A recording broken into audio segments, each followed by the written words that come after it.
Hi, good morning. Welcome back to fleetmusicblog.blogspot.com. This video is part of an ongoing series where we're looking at the role of the stab in electronic music, and today we're looking at dub techno and a dub techno stab. And in this example, I think we're gonna look at obviously producing the actual stab itself, but also I think gives us an insight into the role and the importance of effects in this particular kind of genre of music production, because I would suggest that texture is so important. So the combination of the delay and the reverb really go to make this sound.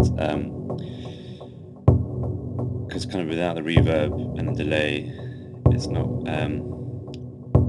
it's kind of not it's not the kind of dub techno stab that we know. And it's kind of interesting the way there's this crossover when this stab, which in some cases in other forms of electronic music is percussive, somehow now becomes sort of textural. So this is our stab. It's quite a simple affair using a couple of square waves, but to illustrate my point, I'm going to go through the effects chain and turn everything off. And there we go.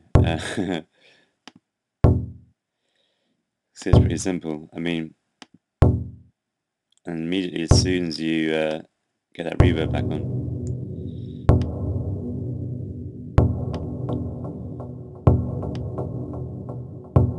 you start getting back those qualities.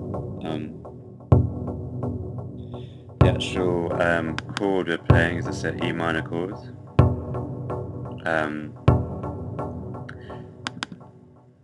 And actually at this point I should also flag up a very useful post on I think it's Ronnie Priest's website, which I got a link to from I think it was either the Ableton forum or it was another production forum. I can't remember. I'm pretty sure, but from here I use directly pretty much all his very useful insight into the effects chain.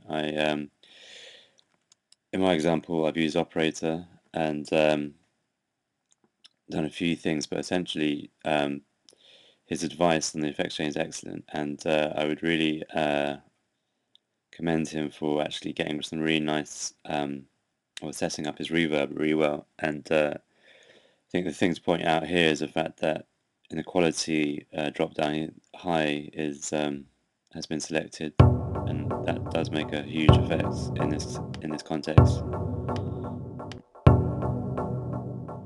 because as you go from economy or economical to high, just the actual tail and decay of the sound is much richer, which is kind of what we're after. I mean, invariably I always use it in economy, but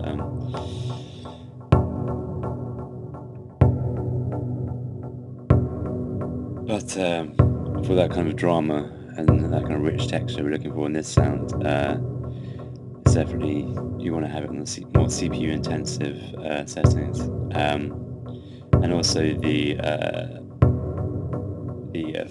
input processing settings are interesting and kind of counterintuitive, because invariably you'd want to do the opposite of what's happening here and actually filter. You'd want to sort of high pass it all and get rid of the lows, but in this type of sound, in this kind of sound scape, you really do want sort of reverberated lows. So and in addition to that, I've just introduced a notch filter within this EQ8, which is mapped back to Mac Pro 2. And that's just a more performative thing. It's not particularly it's not a kind of surgical use of the notch filter to allow it to sit in the mix, although obviously you might want to do that as well. Okay, let's let's get on with recreating this admittedly quite simple synth. I'm just going to go into our devices, drag in a operator.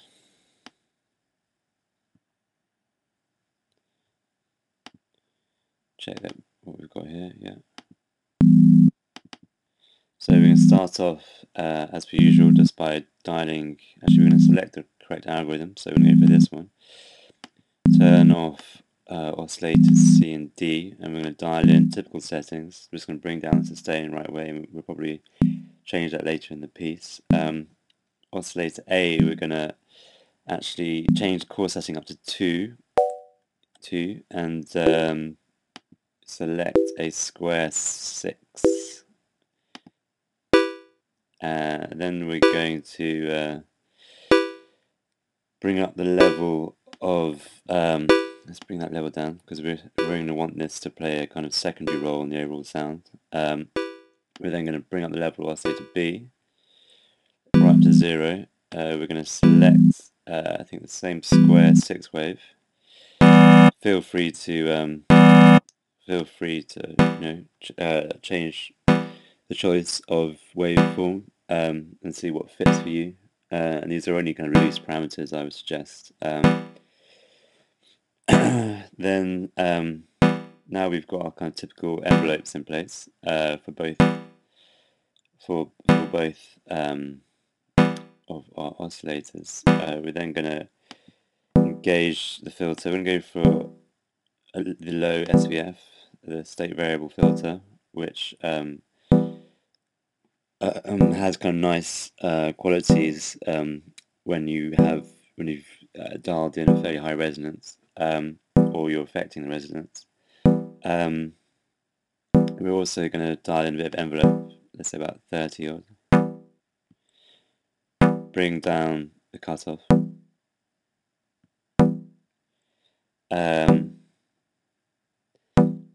Bring up the resonance a bit. Then we're going to just going to quickly check, see if I've forgotten anything. No. Okay, so that's the point I would say to emphasize here is that it's a simple sound, and it really comes alive due to the effects. Actually, bring the whole. I think we're playing. Is E? Go down to E1. There we go. Sounds better. And so now once we engage or turn on all our effects to the right of it, we'll kind of hear the sound that we heard before. And yeah, by all means, change. You can hear kind of it gets brighter or duller depending on what wave and how many partials that wave has. Let's have it 8, which I had accidentally selected. You might want to dial in a bit more envelope.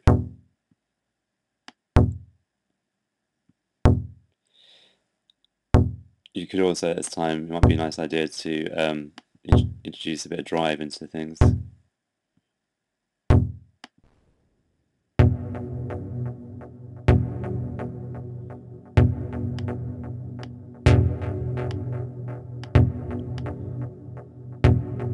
I'll leave it up to you. But yeah, so I'm not going to spend ages putting in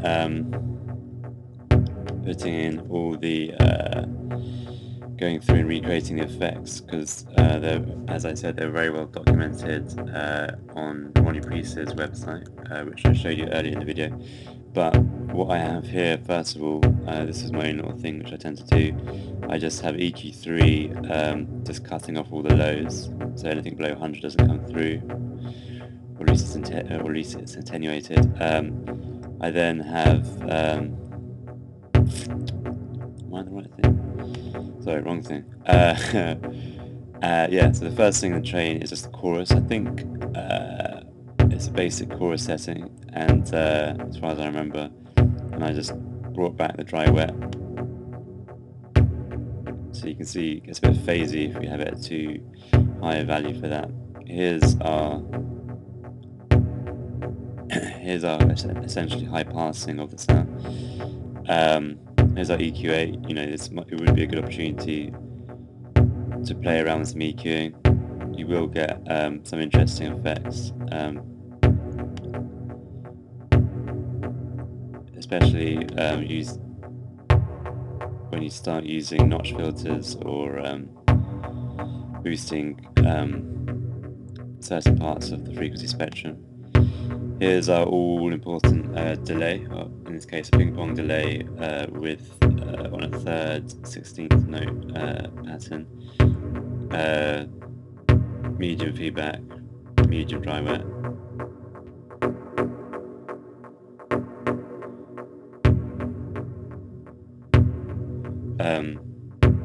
Clearly the fact that it just makes the sound, or makes our sound have a lot more of a stereo image and a lot more present just because of the stereo movement that introduces. Here's the all-important reverb, which, as I said before, I think is very, very nicely set up. And just in the end of our chain, which I would suggest that you'd always need a compressor when you've got something which got so much reverb on it. Otherwise, you really need to reduce the dynamic range of the sound. Because it's got, in a way, you've got too much breadth to it. You want to put everything back together. So you can see here we're only getting 6 dBs of gain reduction, but it helps. So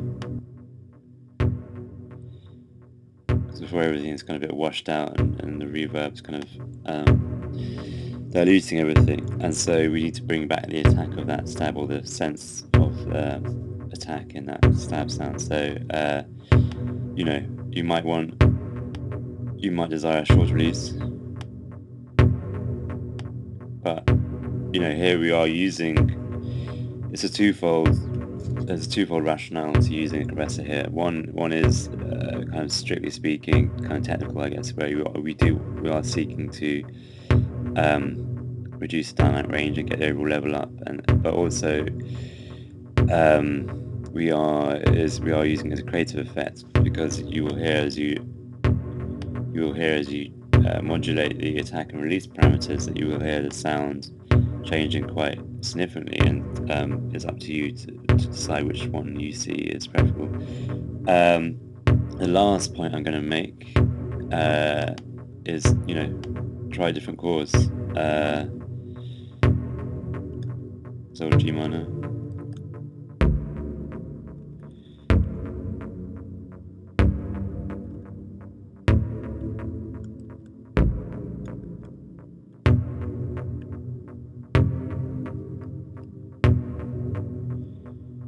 And just find where it sits for you, and obviously, you know, the key of your track is very important, but you know, a sound like this really has the potential to be the starting point of your track. So, you know, find, or invariably would be, I would suggest, so find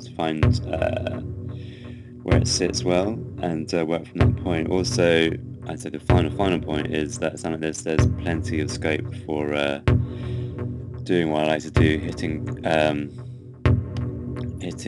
Control A, then hitting Apple A and Apple G, and then start right-clicking on things and making macro assignments. So time is an obvious one.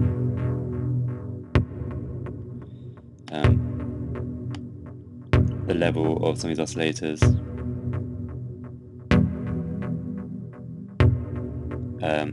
There's plenty more and more. I mean, it's quite a rich sound, so there's a lot to explore. Okay, join me. Thanks for paying attention, and thanks for listening to fleetmusic.blogspot.com. Check out the website, and come back for the next video, which will be another slightly more intricate dub techno stuff. Okay, cheers.